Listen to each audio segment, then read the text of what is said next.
حکوومەتی هەرێمی کوردستانەکەین داوا لە دائیری مرورەکەین کە ئیجازەی دەداتە هاوڵاتی چ ڕۆژ دەورەی بە هاوڵاتی بکە بەو چ ڕۆژەی هاوڵاتی فێرە ئیرشاداتی مرورەبی فێرە ئیشاراتی مرور ئەبی چۆن دەڕوە چۆن ڕادەوەستی چۆن لە ڕێگات لە چەند دەڕوە لە چەند ناڕوە زۆر شتەشی باشە چ ڕۆژ دەورەی بکە ئەوجا ئیجازەی بداتە هاوڵاتی.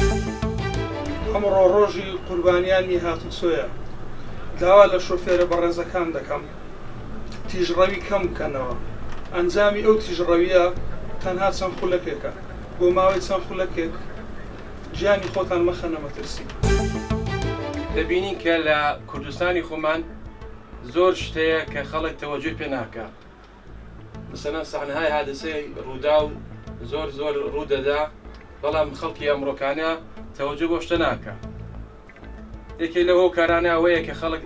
لە وەختی شۆفێریدا ئەو شتێکی من ئەو مدەتی لێرە دیمەوە بەرچاوم هاتووە جگەرە کێشان جگەرەی دەخۆن